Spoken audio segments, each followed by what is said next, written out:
ಇವತ್ತು ಈಗಾಗಲೇ ಭತ್ತ ಕಟಾವು ಬಂದಿದೆ. ಈ ಕಟಾವು ಬರೋದಕ್ಕಿಂತ ಮೊದಲೇ ಅಕಾಲಿಕ ಮಳೆ ಬಂದು ತುಂಬ ನಾವು ಯಾಕಂದರೆ RNR ಮತ್ತು ಸೋನಾಮಸೂರಿ ಎರಡನ್ನ ಈ ಭಾಗದಲ್ಲಿ ತುಂಗಭದ್ರಾ ವ್ಯಾಪ್ತಿಯಲ್ಲಿ ನಾಟಿ ಮಾಡಿದ್ದೇವೆ.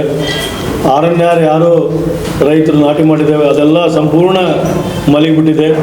ಇನ್ನೂ ಕೊಯ್ಯೋದಕ್ಕೆ ನಮಗೆ ಇನ್ನೂ 15 ದಿವಸ 10 ದಿವಸ ಮೇಲ್ಪಟ್ಟಬೇಕಾಗುತ್ತೆ. ಅದನ್ನು ಸಮೀಕ್ಷೆ ಮಾಡಿ ನಮ್ಮ ಸರ್ಕಾರ ಅದು ನಷ್ಟ ಪರಿಹಾರವನ್ನು ಕೊಡಬೇಕು.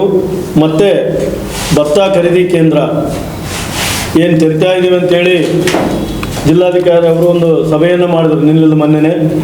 ಸಭೆಯಲ್ಲಿ ಒಬ್ಬ ರೈತಿಗ ಕೇವಲ 40 ಕ್ವಿಂಟಲ್ ಮಾತ್ರ ತಗೊಂತು ಅಂತ ಹೇಳಿದ್ದಾರೆ.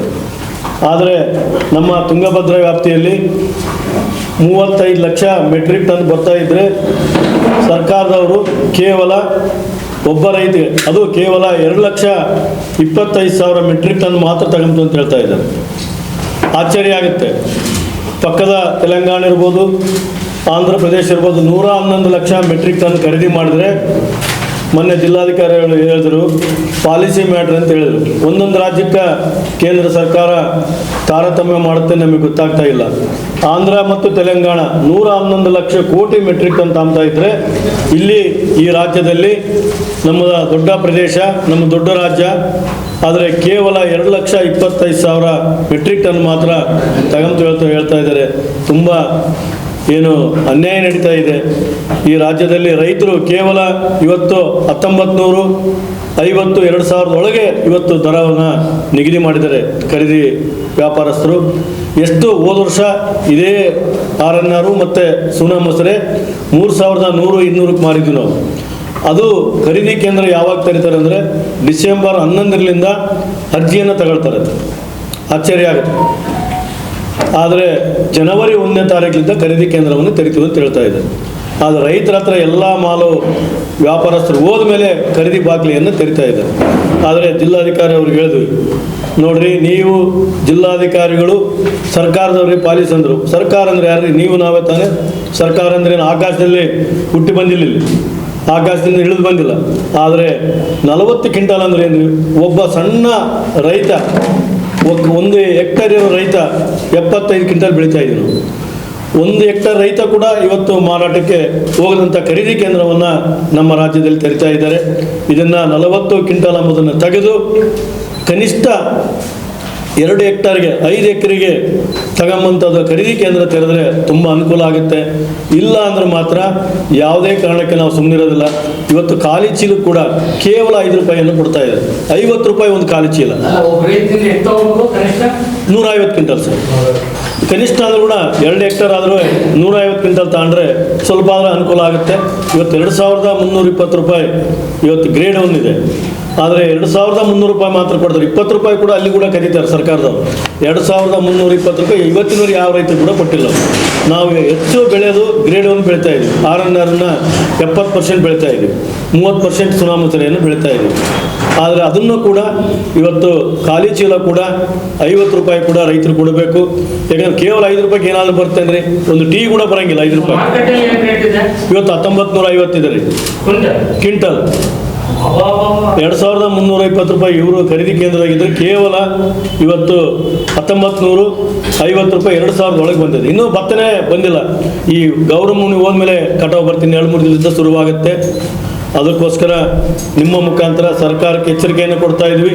ಇದೇನಾದರೆ ಇದೇ ರೀತಿ ಮುಂದುವರೆದ್ರೆ ಈ ನಮ್ಮ ಜಿಲ್ಲಾ ಆಡಳಿತದಲ್ಲಿರ್ತಕ್ಕಂಥ ಶಾಸಕರು ಕೂಡ ಮನವಿಯನ್ನು ಮಾಡ್ತಾ ಇದ್ದೀವಿ. ಈಗಾಗಲೇ ಜಿಲ್ಲಾಧಿಕಾರಿಗಳ ಮುಖಾಂತರ ಸರ್ಕಾರಕ್ಕೆ ಮನವಿಯನ್ನು ಸಲ್ಲಿಸಿದ್ದೀವಿ. ಇಲ್ಲಿರ್ತಕ್ಕಂಥ MLA ಕೂಡ ಇದ್ರ ಬಗ್ಗೆ ತಿಳ್ಕೋಬೇಕು. ಏಕೆಂದರೆ ನೀವು ಶಾಸಕರಾಗಿದ್ದೀರಿ. ಈ ಕ್ಷೇತ್ರದಲ್ಲಿ ಅತಿ ಹೆಚ್ಚು ನಮ್ಮ ಸಿರುಗುಪ್ಪ ತಾಲೂಕು, ಕಂಪ್ಲಿ ಮತ್ತು ಬಳ್ಳಾರಿಯಲ್ಲಿ ಬೆಳೀತಾ ಇದೆ ಭತ್ತ. ಇಲ್ಲಿ 87,887 ಲಕ್ಷ ಎಕರೆಯಲ್ಲಿ ಭತ್ತವನ್ನು ಬೆಳೀತಾ ಇದ್ದೀವಿ ನಾವು. ಆದರೆ ಎಷ್ಟು ಖರೀದಿಯನ್ನು ಮಾಡಿ ಒಬ್ಬ ರೈತರಿಗೆ ಲೆಕ್ಕ ಹಾಕಿದರೆ ಕೇವಲ 2 ಕ್ವಿಂಟಾಲು 30 kg ಮಾತ್ರ ಬರುತ್ತೆ. ಇವತ್ತು ಅವರ ಸರ್ಕಾರದ ಪಾಲಿಸಿ ಪ್ರಕಾರ ಕೇವಲ 2 ಕ್ವಿಂಟಾಲು 30 kg ಮಾತ್ರ ಖರೀದಿಗೆ ಬರುತ್ತೆ. ಇದು ಯಾವ ರೀತಿ ಮಾನದಂಡ ಅಂತ ಗೊತ್ತಿಲ್ಲ. ಎಲ್ಲ ಸರ್ಕಾರದ ಮುಂದೆ ಡಾಟಾ ಇದೆ. ಒಂದು ಬಟನ್ ಒತ್ತಿದರೆ ಯಾವ ಬೆಳೆ ಎಷ್ಟೈತೆ ಅಂತ ಗೊತ್ತಿದೆ ಅವರಿಗೆ. ಆದರೆ ಆ ಮಾನದಂಡನ ಎಲ್ಲಿ ಇಟ್ಕೊಂಡ್ಬಿಟ್ಟಿದಾರೆ ಗೊತ್ತಿಲ್ಲ. ಇದು ಆಗಲೇಬೇಕು, ಇಲ್ಲ ಅಂದ್ರೆ ಮಾತ್ರ ಉಗ್ರವಾಗಿ ಹೋರಾಟ ನಡೆಯುತ್ತೆ. ಇಲ್ಲಿರ್ತಕ್ಕಂಥ ಶಾಸಕರು ಕೂಡ ಎಚ್ಚರಿಕೆ ಕೂಡ ಕೊಡ್ತಾ ಇದ್ದೀವಿ. ನೀವು ಇದ್ರ ಬಗ್ಗೆ ಗಮನ ಹರಿಸಿ ತಕ್ಷಣವೇ ಈ 40 ಕ್ವಿಂಟಾಲ್ ಎಂಬುದನ್ನು ತೆಗಿಬೇಕು. ಈ ಜಿಲ್ಲೆಯ ಉಸ್ತುವಾರಿ ಮಂತ್ರಿ ಜಮೀರ್ ಅಹಮದ್ ಕೂಡ ಮನವಿಯನ್ನು ಮಾಡ್ತಾ ಇದೀವಿ. ನೀವು ಇದ್ರ ಬಗ್ಗೆ ಜಮೀರ್ ಅಹಮದ್ ಅಲ್ರಿ, ಅವ್ರಿಗೆ ಯಾಕೆ ಬರ್ತಾರ್ರಿ ಇವತ್ತು? ಅವ್ರಿಗೆ ಕೂಡ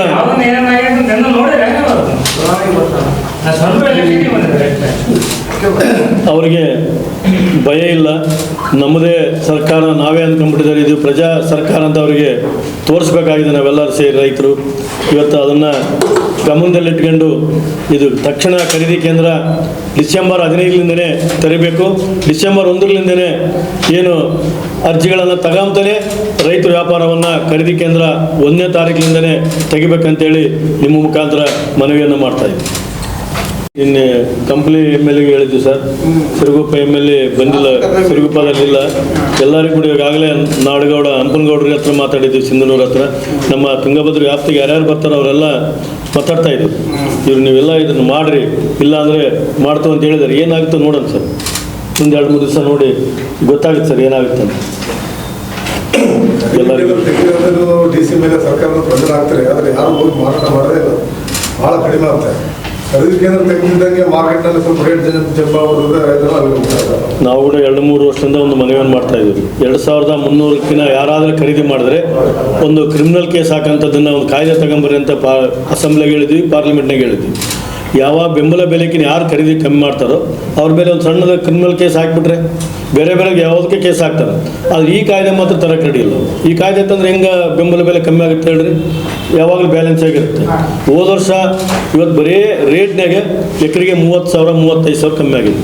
ಬರೀ ಬೆಳೆ ಎಲ್ಲ ನಾವು ಖರ್ಚು ಮಾಡಿದ್ದೀವಿ. ಬರೀ ಮಾರಾಟದಲ್ಲಿ 35,000 ರೂಪಾಯಿ ಒಂದು ಎಕರೆಗೆ ನಷ್ಟ ಆಗ್ತಾಯಿದೆ. ಈ ವರ್ಷ ಮತ್ತೆ ಅಕಾಲಿಕ ಮಳೆ ಬಂದು ಎಕರೆಗೆ 6ರಿಂದ 7 ಕ್ವಿಂಟಲ್ ಭತ್ತ ಕಮ್ಮಿ ಆಗುತ್ತೆ. ಅದು ಎಷ್ಟು ನಷ್ಟ ಆಗ್ತದೆ? ಅದು ನಷ್ಟನೇ, ಮತ್ತು ದರದಲ್ಲಿ ಕೂಡ ನಷ್ಟ ಆಗ್ತದೆ ಎಲ್ಲರಿಗೂ. ಸರ್ 50% ನಷ್ಟ ಆಗಿದೆ ಸರ್. ಹೌದು, ಅರ್ಧಕ್ಕರ್ಧ ಸರ್. ಏನು ಸರ್?